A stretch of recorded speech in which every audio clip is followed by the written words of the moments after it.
Barry Sullivan in The Unexpected. I wanted to forget all about the Balkans, but that was before I knew the one-eyed man and Lisa and danger. Now I can never forget Transrovia, because it was there that I met the unexpected. The Unexpected.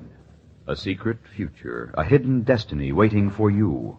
Where, when, who knows? Tomorrow, today, an hour from now, perhaps in just a moment, you too will meet The Unexpected. Before our story, a word from your announcer. And now, the versatile star of stage, screen, and radio, Barry Sullivan in Passport to Danger, a drama of the unexpected.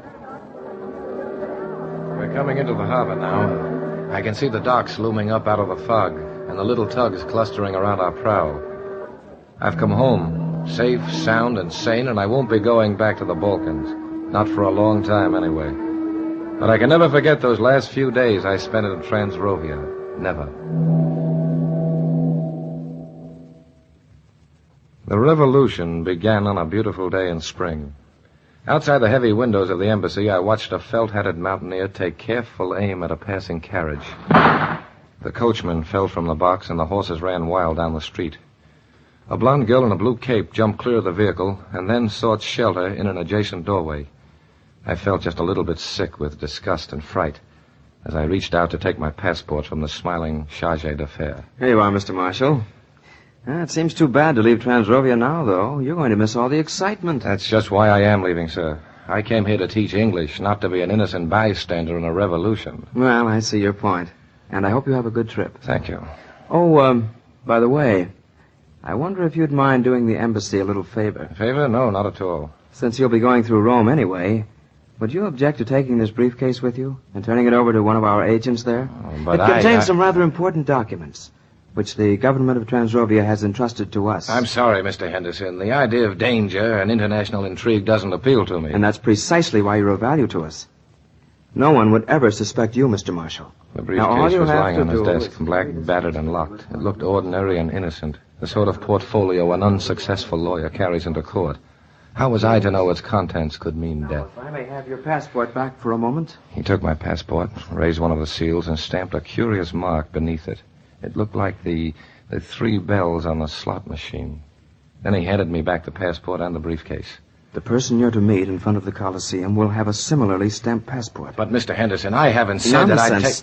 There's no danger involved. Unless, of course, someone should find out about the briefcase. Then your journey might be rather perilous. You know, some people would stop at nothing to get those papers.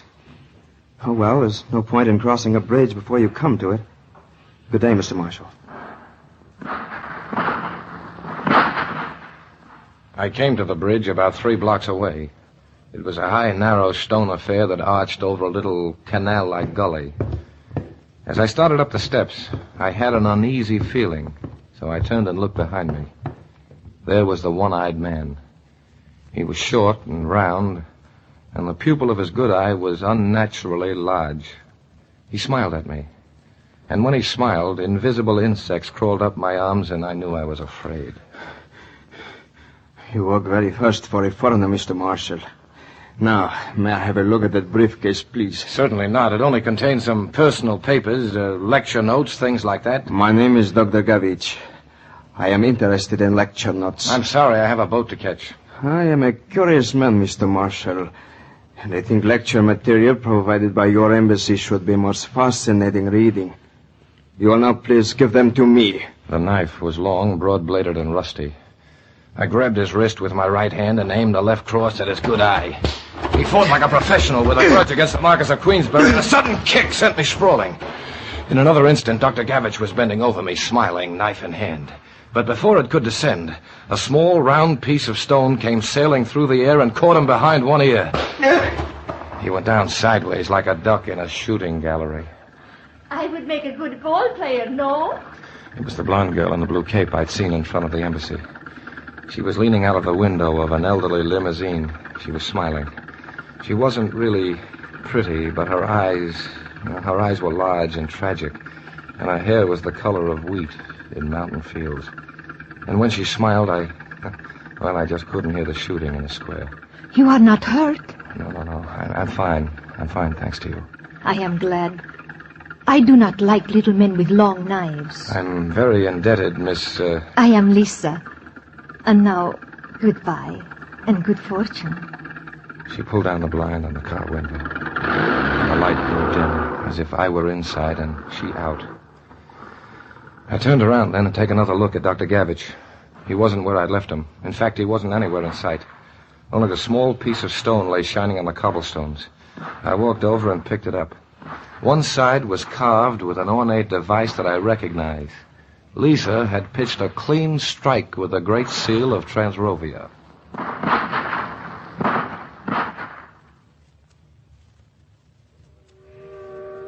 The little riverboat was already getting up steam. I hit the dock at a dead run, waving my ticket and baggage checks in one hand and swinging the briefcase with the other. But suddenly I decided to miss the boat. Between me and the gangplank stood a little fat man, and as he turned his head, I could see the fold of grayish flesh that was no longer an eye. Now I had only one chance to get out of Transrovia alive. The narrow hill road to Martov was out of repair. But with luck, I could hike it in a few hours, while the boat following the winding river would take almost a day. With luck, I could catch the boat at dawn. With luck, I'd give Gavich the slip after all. Luck and a lot of walking.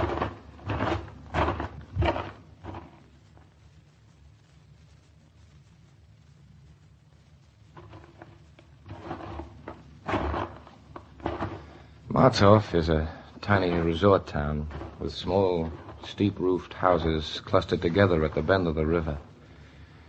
The eaves of the inn were still festooned with white streaks of snow, but there was a roaring fire in my room. It was late that night when I heard heavy footsteps in the hallway, the peculiar limping footsteps of the one-eyed man. Mr. Marshall, will you open the door, please? I looked desperately around for a place to hide the briefcase. There wasn't any. Then I tried the window, but this was the second story, and I'm not a good high jumper. So I opened the door to the adjoining room. What is it?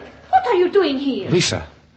Oh, hello, Mr. Marshall, Scott Marshall. Listen, Lisa, I don't know who you are or what you're doing here, but, well, you helped me once, and I have to trust you. You never should trust a woman, Scott. Open up, Mr. Marshall, or we shall break down the door. There's a man named Gavich out there. Oh. He's after the papers in this briefcase. What do you want of me? I want you to take these papers and meet me at the boat landing at dawn. I'll stall Gavich with the empty briefcase. I took out a key and tried to spring the lock on the portfolio. Here. Give me that. Ah, there. I wonder what women did before they had hairpins. I grabbed papers and slipped them under her pillow. Then I turned to go. I'll come back tonight if I can. Otherwise, I'll see you at dawn. All right. In case I don't come back at all, will you try to get them to my embassy in Rome? Of course. Scott. Yes? Please come back. She gave me a look. I didn't really know what it meant. It was a sort of a half smile, half something else. I rushed back into my own room just as the door tumbled in. Now, I will take that briefcase, Mr. Marshall. Now, look here, Please believe me. I'm not a very good shot, and if I have to kill you, it might be very painful. The briefcase. Well, if you insist. Catch. He caught it without lowering his pistol. Thank you.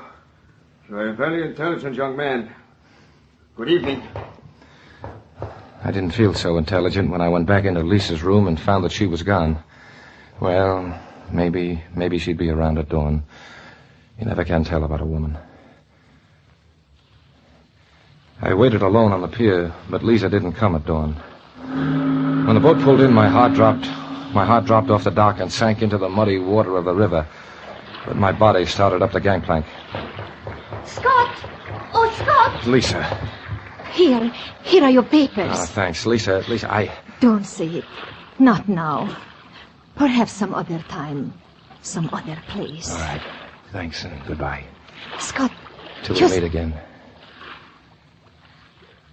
She kissed me then, and her lips were soft and warm in the cold rain.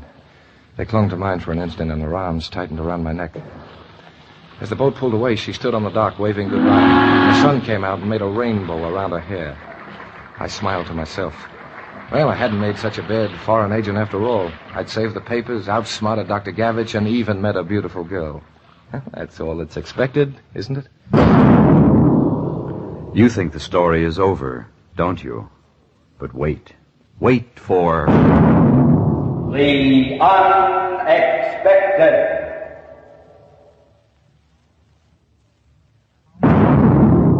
And now, Barry Sullivan, in the surprising conclusion of Passport to Danger, a drama of the unexpected. I told myself it was only a dog howling off somewhere in the ruins of the Colosseum, but it could have been a wolf. After all, Rome was supposed to have been built by a couple of kids the wolves raised. At least that's the story, and after you've been waiting over 6 hours for someone you don't even know, well, you begin to tell yourself stories. Pardon me. Young man, do you know the exact spot where the Christians were sacrificed? It's supposed to be somewhere in this part of the Colosseum. Why, no, I hadn't seen her there in the twilight, but a second look told me I hadn't missed much. I've been a teacher long enough to recognize a member of the profession. Umbrella, tweed suit, pince-nez glasses. I can't understand why it isn't on the map. See here. She held a book up in my face, but it wasn't a map at all. It was a passport, and under the seal, that's right, a stamp that looked like the 3 bells on a pinball machine. Well, am I glad to see you. Shh, we may not be alone. My, this is an inspiring sight. Where's the briefcase? I don't have it. What? Don't worry, I've got the papers. They're in my pocket. Where's the briefcase? The one-eyed man got it. Don't worry, I took everything out. I don't want them. They're worthless. What? Blundering fools. I told them that you'd never come through. The real papers were sewn in the lining of the case. Well, why didn't they say so? Stupid amateurs. Passport to Danger starred Barry Sullivan. Included in the cast were Margie List, Dawes Butler, and Dave Light. The Unexpected is produced by Alvin C. Gershenson, written by Robert Lippert and Frank Burt, and directed by Mel Williamson. This is Hal Sawyer, inviting you to listen again soon, when another of your favorite motion picture stars meets... The unexpected. The Unexpected is a Hamilton Whitney production, transcribed in Hollywood.